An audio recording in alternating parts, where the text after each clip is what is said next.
नमस्कार श्रोते हो. श्राव्य कथा मराठी या चॅनलवरती आपले सहर्ष स्वागत आहे. श्रोते हो, श्राव्य कथा मराठी या चॅनलवरती मी सध्या आपल्याला एक थरारक झुंजार कथा सादर करत आहे. कथेचं नाव आहे ज्वालामुखी. या कथेचा पुढील भाग 5वा. भैरवनाथ आपल्या बादशाही बैठकीच्या खोलीत एकटाच बसला होता. त्यानं नेहमी डोळ्यावर असणारा आपला काळा चष्मा दूर केला होता आणि तो आता टेबलापलीकडील अंधाराकडे आपले विषारी डोळे रोखून बघत होता. टेलिफोनची त्याची स्वतंत्र व्यवस्था होती आणि त्यामुळेच माधवरावांना हॉस्पिटलातून नेण्याचा बेत फसला हे त्याला नुकतंच समजलं होतं. भैरवनाथला झुंजारबद्दल काही माहिती नव्हती. तो कोणीतरी माथेफिरू तरुण असावा अशी त्याची कल्पना झाली होती. पण आता तो एखाद्या बॉम्बपेक्षाही भयानक आहे असं त्याला वाटू लागलं होतं. त्याने आपला खाजगी टेलिफोन उचलून एक नंबर फिरवला आणि म्हणाला, त्या झुंजारचा शोध करा. तो जिथे असेल त्याला तिथे पकडून माझ्या स्वाधीन करा. गेल्या 6 वर्षात मला इतका कोणी त्रास दिला नसेल तेवढा त्यानं अवघ्या 6 तासात दिलाय. सरकार, त्याचा पत्ता लागत नाही. एखाद्या जादूगाराप्रमाणे तो अचानक प्रकट होतो आणि नाहीसा होतो. त्याचा शोध घेण्यास पोलिसही असमर्थ ठरलेत. मला ते काय ऐकायचं नाही. ताबडतोब झुंजार माझ्या पुढे हजर करा. भैरवनाथ रागाने म्हणाला. त्या रामनाथचा बंदोबस्त केला का नाही? होय सरकार, बोलणारा कापऱ्या स्वरात म्हणाला. रामनाथच्या हातून यापुढे कधी चूक होणार नाही. भैरवनाथने रिसिव्हर खाली ठेवून पुन्हा डोळ्यावर काळा चष्मा चढवला. त्याला आतल्या खोलीत काही गडबड चालली असं वाटलं. 2 किंकाळ्या ऐकू आल्या होत्या. 2 माणसं खाली आदळण्याचे आवाज झाले होते. भैरवनाथने जोरात दार उघडले आणि त्याची आणि झुंजारची पहिली भेट झाली. एक राजबिंडा हसमुख तरुण कमरेवर दोन्ही हात ठेवून त्याच्याकडे बघत उभा होता. आपणच भैरवनाथ का? झुंजारनं दिखाऊ विनयाने विचारलं. भैरवनाथने उत्तर दिलं नाही. तो झुंजारच्या पायाजवळ बेशुद्ध पडलेल्या आपल्या 2 धिप्पाड सेवकांकडे बघत होता. समोर उभा असलेला तरुण अगदी सडपातळ आणि नाजूक दिसत होता. हे दोघे मूर्ख होते. मला अडवता येईल अशी त्यांची कल्पना होती. झुंजार हसून म्हणाला. झुंजाराव, तुम्ही विस्तवाशी खेळ मांडलाय, पण मी तुम्हाला भेटायला थोडा उत्सुक होतोच. या आत या. भैरवनाथ सभ्यतेने म्हणाला. कोळी सुद्धा माशीला आपल्या जाळ्यात ओढण्यासाठी असाच बोलत असतो. झुंजार म्हणाला. भैरवनाथ भाऊ, मला परक्यांच्या बैठकीच्या खोल्या आवडत नाहीत. तेव्हा आपण बाहेरच कुठेतरी जाऊन बोलूया. आणि झुंजारनं ते बोलत असताना भैरवनाथला उचलून खांद्यावर घेतलं आणि बाहेर धूम ठोकली. तो अद्भुत प्रकार पाहून दारातील पहारेकऱ्यावर बेशुद्ध पडण्याची पाळी आली होती. भैरवनाथ झुंजारच्या पोलादी मगरमिठीतून सुटण्याची शिकस्त करत होता. झुंजार भैरवनाथच्या राजमहालाच्या संगमरवरी पायऱ्यावरून उड्या घेत असताना त्याला ओळखीचा आवाज ऐकू आला. अरे झुंजार, थांब थांब. झुंजार मोठ्यानं हसला. त्या रात्री तो जिथे जाईल तिथे आनंदरावांनी त्याचा पाठलाग करावा असा संकेतच दिसत होता. पण त्या गोष्टीचा आधी साधा खुलासा होता.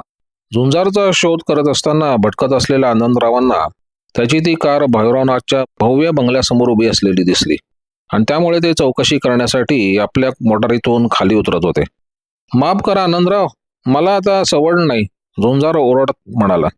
अरे बापरे, आनंदराव म्हणाले. त्यांना दुसरं काही बोलणं शक्य झालं नाही. आपण काहीतरी भूतचेष्टा बघत आहोत असं त्यांना वाटत होतं. कारण जिथं त्यांना झुंजार दिसेल तो तिथे कोणाला तरी जबरदस्तीने पळवत होता आणि या खेपेला तर तो जगप्रसिद्ध श्रीमंत माणसाला उचलून पळत होता. तुला 10 वर्ष तरी खडी फोडायला जावं लागेल, आनंदराव ओरडून म्हणाले. पण झुंजारची कार तिथून निघून गेली होती. त्यानं डाव्या हातानं भैरवनाथला आवळून धरलं होतं आणि तो उजव्या हातानं मोटर चालवत होता. आनंदरावांच्या मनात झुंजारबद्दल जी थोडीफार आपुलकी होती ती आता नष्ट झाली होती. त्यांनी पाठलाग करण्यासाठी आपली कार सुरू केली. पण झुंजारनं अचूक गोळी झाडून त्यांच्या कारचा पुढील टायर निकामी केला. नामांकित सर्कशीत सुद्धा अशा अद्भुत निशाणबाजीचा प्रयोग पाहायला मिळाला नसता. फक्त अर्धा सेकंद झुंजारचा उजवा हात मोटार चालवण्याच्या चाकावरून दूर झाला होता आणि तेवढ्या अवधीत त्यानं पिस्तूल बाहेर काढून नेम धरून गोळी कशी झाडली हे त्याला चिकटलेल्या भैरवनाथलाही समजलं नव्हतं. भैरवनाथ मुळीच धडपड करत नव्हता. झुंजारच्या पोलादी हातांचा विळखा त्याच्या मानेभोवती होता आणि त्यानं जर आपली मान थोड्याशा अधिक जोरानं दाबली तर आपण जिवंत राहणार नाही हे त्याला समजत होतं. पण तो मनातून अतिशय जळफळत होता. ज्याचं नुसतं नाव ऐकता शेकडो लोकांचा थरकाप उडत असे त्याला झुंजार कसपटा इतकंही किंमत देत नव्हता. तू वेडा आहेस, भैरवनाथ तिरस्काराने म्हणाला. माझ्यासारख्या माणसाला पळवून काही वर्ष तुरुंगात जाण्याची तुला अवदसा सुचलेली दिसते. मित्रा, मला तुझ्याशी थोडंसं बोलायचंय, चौपाटीवरील एका बाकाजवळ कार उभी करत झुंजार म्हणाला. भैरू, आता तू मोकड्याने खाली उतर, बाकावर बस. माझ्यावर पिस्तूल आहे, तुझ्या लक्षात आलं असेलच. भैरवनाथ निपुणपणे खाली उतरून बाकावर बसला आणि म्हणाला. झुंजार, तुला कुठल्या विषयावर बोलायचंय? आपण काळा बाजाराबद्दल बोलू. ज्या पाजी काळा बाजारी व्यापाऱ्यांमुळे प्रामाणिक माणसावर आत्महत्या करण्याची पाळी येते त्याबद्दल बोलू. तू मोठा विनोदी दिसतोयस. माधवरावांच्या मूर्खपणामुळे तू मला जबाबदार धरत आहेस असं दिसतंय. पण त्याच्याशी तुझा संबंध काय?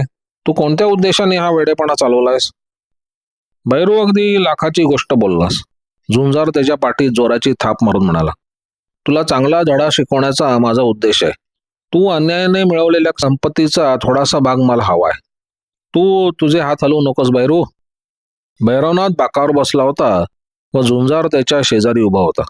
त्यानं भैरवनाथच्या उजव्या हाताच्या कोपऱ्यावर एक सणसणीत लाथ मारली. भैरवनाथ किंचित विवळला आणि त्यानं लागलीच आपले दोन्ही हात झुंजारला दिसतील अशा प्रकारे मांडीवर ठेवले. झुंजार, तुझी नजर माझ्या इतकीच तीक्ष्ण आहे. मी आता खिशातील पिस्तूल काढणार होतो हे अगदी खरं आहे.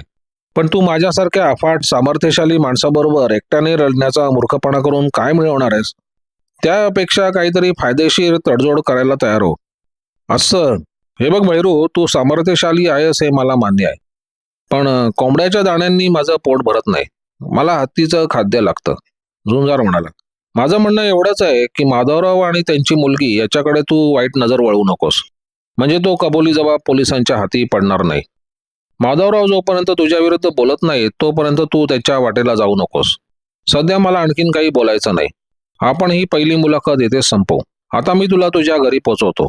या रात्रीच्या गार हवेमुळे कदाचित तुला सर्दी होऊ शकते. भैरवनाथ शेजारी बसल्यानंतर झुंजारनं कार सुरू केली. काही मिनिटातच त्यानं ती मोटार भैरवनाथच्या बंगल्यासमोर उभी केली आणि तो म्हणाला. भैरू, माधवराव संबंधी मी जे सांगितलं आहे ते विसरू नकोस. तुझी माझी वारंवार भेट होईलच. भैरवनाथ आता मोटारीतून खाली उतरला आणि हसून म्हणाला. झुंजार, तुझं बोलणं ऐकून मला गंमत वाटते. जर तुझ्यासारख्या माणसाला कायमचं नाहीसं करण्याचा प्रसंग माझ्यावर आला तर मला खचितच वाईट वाटेल. झुंजार काही उत्तर देण्यापूर्वी एक कार वेगानं पाठीमागून येऊन त्यांच्या जवळ उभी राहिली आणि धापा टाकत आनंदराव खाली उतरले. या खेपेला त्यांना बघून झुंजारला आनंद झाला होता, कारण त्यांच्या हजेरीत भैरवनाथ काही दगलबाजी करू शकणार नव्हता. आनंदराव भयंकर संतापले होते. झुंजार, आता मी तुला अटक करतोय. या सभ्य आणि थोर गृहस्थांना तू जबरदस्तीने पळवलंस हे प्रत्यक्ष मी माझ्या डोळ्यांनी बघितलंय. पण आनंदराव हे सभ्य नाहीत आणि थोर पण नाहीत. हा माझा मित्र भैरू. भैरू, तू या रागावलेल्या पोलिसाला शांत कर बघू, झुंजार म्हणाला. भैरवनाथलाही झुंजारला पोलिसांच्या स्वाधीन करायचे नव्हते. त्याला आपल्या मनाप्रमाणे त्याचा बंदोबस्त करायचा होता. तो आनंदरावांना म्हणाला. इन्स्पेक्टर साहेब, तुमचा काहीतरी गैरसमज झालाय. आम्ही दोघं फार जुने मित्र आहोत. मग आम्ही थोडी गंमत केली होती. या झुंजारवर मला कसलाही आरोप करायचा नाही.